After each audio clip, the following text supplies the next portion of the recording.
కృత్రిమ మేధకు సంబంధించిన పరిశోధన అభివృద్ధి కార్యకలాపాలలో భారత్ కీలక పాత్ర పోషించాలని టెక్ దిగ్గజం సత్య నాదెళ్ల చెప్పారు.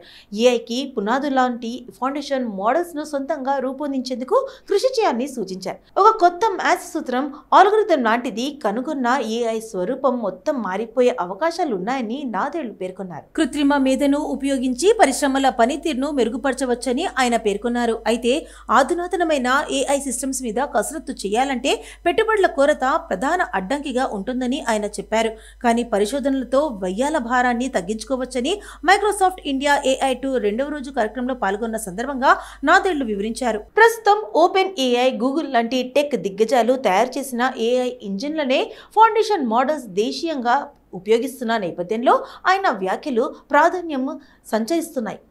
మరోవైపు కార్యక్రమం సందర్భంగా రైల్టెల్, అపోలో హాస్పిటల్స్, బజాజ్ ఫిన్సర్వ్, మహేంద్ర గ్రూప్ మొదలైన సంస్థలతో మైక్రోసాఫ్ట్ వ్యూహాత్మక భాగస్వాములైన ప్రకటించింది. ఈ ఒప్పందాల కింద క్లౌడ్ ఏఐ ఆవిష్కరణల ద్వారా ఆయా సంస్థల సిబ్బంది, కస్టమర్లు ప్రయోజనం పొందేందుకు కావాల్సిన తోడ్పాటును మైక్రోసాఫ్ట్ అందిస్తోంది. అటు దేశీయంగా ఏఐ కొత్త టెక్నాలజీలను మరింతగా అభివృద్ధి చేసేందుకు, సమ్మిళిత వృద్ధికి దోహదపడే ఏఐ సెంటర్ ఆఫ్ ఎక్సలెన్స్ ను ఏర్పాటు చేసేందుకు ఇండియా ఏఐతో కూడా కంపెనీ ఒప్పందం కుదుర్చుకుంది. 5 లక్షల మందికి ఏఐ నైపుణ్యంలో శిక్షణ ఇండియా ఏఐతో భాగస్వామ్యం ద్వారా 2026 నాటికి 5 లక్షల మందికి ఏఐ నైపుణ్యాల్లో శిక్షణ ఇవ్వాలంటూ మైక్రోసాఫ్ట్ దక్షిణాసియా ప్రెసిడెంట్ పునీత్ చందోక్ అన్నారు. విస్తృతంగా పెరుగుతున్న ఆర్టిఫిషియల్ ఇంటెలిజెన్స్ సాంకేతికత బ్యాంకింగ్ రంగంలో లక్షలాది ఉద్యోగాలకు ముప్పుగా పరిణమించింది.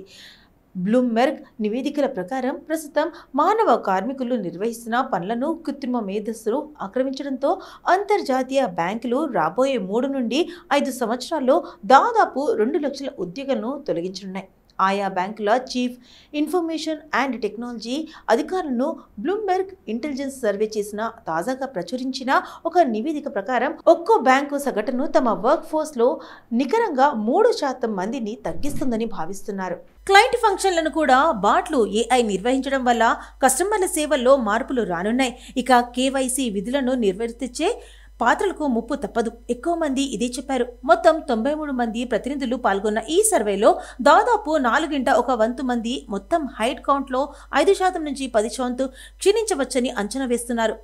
బ్లూంబెర్గ్ ఇంటెలిజెన్స్ చేసిన ఈ సర్వేలో సిటీ గ్రూప్, జీపీ మెర్గాన్ చేస్ and co, golden man socks group వంటి దిగ్గజ బ్యాంకింగ్ సంస్థలు ఉన్నాయి. ఆర్టిఫిషియల్ ఇంటెలిజెన్స్ తో ఉద్యోగాలపై ప్రభావం పడిన బ్యాంకులకు మాత్రం మెరుగైన ఆదాయాలను అందించుతున్నాయి. బ్లూంబెర్గ్ ఇంటెలిజెన్స్ ప్రకారం జనరేటివ్ ఏఐ ఉత్పాదకతను పెంచడం వల్ల 2027లో బ్యాంకులు 12% నుండి 17% ప్రీ టాక్స్ లాభాలను చూడగలవు. ప్రతి 10 మందిలోనూ 8 మంది జనరేటివ్ ఏఐ ఉత్పాదకతను, ఆదాయ సృష్టిని రాబోయే 3 నుండి 5 సంవత్సరాలలో కనీసం 5% పెంచుతుందని భావిస్తున్నారు. ఆర్థిక సంక్షోభం నేపథ్యంలో నిర్వహణను వేగవంతం చేయడానికి, ఖర్చులను తగ్గించుకోవడానికి తమ ఐటీ వ్యవస్థలను ఆధునీకరణ కోసం సంవత్సరాలు గడిపిన బ్యాంకులు ఉత్పాదకతను మరింత మెరుగుపరచగల కొత్త తరం ఏఐ సాధనాల్లోకి ప్రవేశించాయి. ఆర్టిఫిషియల్ ఇంటెలిజెన్స్ ఇతర రంగాల కంటే బ్యాంకింగ్ పరిశ్రమలోనే ఎక్కువ ఉద్యోగాలను ప్రభావితం చేసే అవకాశం ఉందని సిటీ గ్రూప్ గత జూన్లోనే ఒక నివేదికలో పేర్కొంది. బ్యాంకింగ్ లో దాదాపు 54% ఉద్యోగులు ఆటోమేటెడ్ అయ్యే అవకాశం ఎక్కువగా ఉందని సిటీ పేర్కొంది. ఏఐ రాకతో రూపుమారిన బిజినెస్ మెసేజింగ్ ప్రచారం కోసం బిజినెస్ మెసేజింగ్ ను ఆశ్రయిస్తున్న కంపెనీలు. RCS జనరేటివ్ ఏఐ చాట్బోట్స్ కు పెరుగుతున్న ఆదరణ సాధారణ మెసేజ్లతో పోలిస్తే 90% చదువుతున్న బిజినెస్ మెసేజ్లు. దీంతో దేశంలో వేగంగా విస్తరిస్తున్న బిజినెస్ మెసేజింగ్ వ్యాపారం. ప్రస్తుతం బిజినెస్ మెసేజ్ వ్యాపార పరిమాణం 8,500 కోట్లు. ఇది 2030 నాటికి 26,000 కోట్లు దాటుతుందని అంచనా. వాట్సాప్ RCS 50% మార్కెట్ వాటాను చేజిక్కుంటుందని అంచనా. వాట్సాప్ లేదా మెసేజ్లు తెరవగానే ప్రెస్టీజ్ నుంచి ప్రత్యేక ఆఫర్లు, తనిష్ మీకోసం ప్రత్యేకమైన ఆఫర్లు అంటూ పలు కంపెనీలు మెసేజ్లు వస్తున్నాయి. ఇప్పుడు ఇటువంటి బిజినెస్ మెసేజింగ్ పై కంపెనీలు పెద్ద ఎత్తున దృష్టి సారిస్తున్నారు. సాధారణ మెసేజ్లతో పోలిస్తే బిజినెస్ మెసేజ్లు 90% పైగా చదువుతుండటంతో వ్యాపార సంస్థలు తమ ప్రచారం కోసం బిజినెస్ మెసేజింగ్ ను ఎంచుకుంటున్నాయి. ఆర్టిఫిషియల్ ఇంటెలిజెన్స్ ఏఐ రాకతో బిజినెస్ మెసేజింగ్ రూపురేఖలు వేగంగా మారిపోతున్నాయి. వినియోగదారుల వ్యక్తిగత అభిరుచికి అనుగుణంగా ఆర్టిఫిషియల్ ఇంటెలిజెన్స్ ఉపయోగించి వ్యాపార ప్రకటనలు జారీ చేస్తున్నాయి. ఇందుకోసం rich communication services RCS, generative AI, chat bot వంటి సాధనాలపై దృష్టి సారిస్తున్నారు. సాధారణ స్పామ్ మెసేజ్లు ఇతర మెసేజ్లతో పోలిస్తే ఈ బిజినెస్ మెసేజ్లు ఎటువంటి మోసాలకు ఆస్కారం లేకుండా సెక్యూరిటీ ఉండటం, చూడగానే ఆకర్షించే విధంగా విజువల్ ఆడియోతో ఉండటంతో కంపెనీలు వీటిపై ఎక్కువగా మొగ్గు చూపుతున్నాయి. ప్రతి కంపెనీ తమ ఉత్పత్తుల ప్రచారం లేదా సమాచారం ఎప్పటికప్పుడు అందించడం కోసం గూగుల్, యాపిల్ వంటి సంస్థలు అందిస్తున్న సర్వీసు సేవలను వినియోగించుకుంటున్నాయి. 26,000 కోట్ల రూపాయలు మార్కెట్ దేశీయ బిజినెస్ మెసేజింగ్ మార్కెట్ పరిణామం 2024లో $6,885 కోట్లుగా ఉండగా 2025లో $1 బిలియన్ అంటే $8,500 కోట్ల మార్కును అధిగమిస్తుందని మార్కెట్ వర్గాలు అంచనా వేస్తున్నాయి. 2030 నాటికి ఈ మార్కెట్ పరిమాణం 3 రెట్లు పెరిగి 26,000 కోట్లు దాటుతుందని అంచనా వేస్తున్నారు. ముఖ్యంగా కంపెనీలు అందిస్తున్న వాయిస్ బోట్ సర్వీసులు వేగంగా విస్తరిస్తున్నాయి. ఇప్పటికే దేశంలో 4% కంపెనీలు ఈ బిజినెస్ను మెసేజింగ్ సేవలు వినియోగించుకుంటుండగా మరో 30% కంపెనీలు జనరేటివ్ AI పై ఇన్వెస్ట్ చేయడానికి సిద్ధంగా ఉన్నాయి. దేశీయ బిజినెస్ మెసేజింగ్ మార్కెట్లో 50% వాటాను వాట్సాప్ అందిస్తున్న RCS కైవసం చేసుకునే అవకాశం ఉందంటున్నారు. 2029 నాటికి దేశవ్యాప్తంగా RCS లావాదేవీలు సంఖ్య 2.54 కోట్లు దాటడంతో ఈ వ్యాపార పరిమాణం ఒక్కటే 4,624 కోట్లు దాటుతుందని అంచనా వేస్తున్నారు. యువతలో గుబులు పుట్టిస్తున్న కృత్రిమ మేధా సాంకేతిక పరిజ్ఞానం, లార్జ్ లాంగ్వేజ్ మోడల్స్తో జాబ్స్కు గండి తప్పదని ఆందోళన. ఆ భావన సరికాదంటున్న నిపుణులు. వృత్తి నైపుణ్యం పెంచుకుంటే ఉద్యోగాలకు ధోకా ఉండదని వెల్లడి. ఆర్టిఫిషియల్ ఇంటెలిజెన్స్ AI శరవేగంగా దూసుకొస్తుంది. అన్ని రంగాలను ప్రభావితం చేస్తుంది. ఈ టెక్నాలజీ వలన ఉపాధి అవకాశాలు పెరుగుతాయని కొన్ని సంస్థలు చెబుతుంటే మరికొన్ని సంస్థలు మాత్రం AI రాకతో ఉపాధికి గండి తప్పదని వాదిస్తున్నాయి. అయితే వృత్తి నైపుణ్యం, సాంకేతికతో పోటీ పడే సామర్థ్యం పెంపొందించుకోవడం ద్వారానే యువత ఉపాధికి ధోకా ఉండదని నిపుణులు సూచిస్తున్నారు. ఈ క్రమంలో AI భాషా విధానంపై విశ్వవ్యాప్తంగా అవగాహన కల్పించేందుకు పలు సంస్థలు రంగంలోకి దిగాయి. AI స్పీడ్ ఎంత? గ్లోబల్ సిస్టమ్ అనే సంస్థ రూపొందించిన తాజా నివేదిక ప్రకారం AI వేగం కోసం భారత్ పరుగులు పెడుతుంది. తెలంగాణ సహా దేశంలోని అన్ని ప్రధాన IT నగరాలు AI టెక్నాలజీపై విస్తృతంగా పనిచేస్తున్నాయి. AI స్టార్టప్స్లో బెంగళూరు 21వ స్థానంలో, ఢిల్లీ 24, ముంబై 37, హైదరాబాద్ 41వ స్థానంలో ఉందని ఆ సంస్థ పేర్కొంది.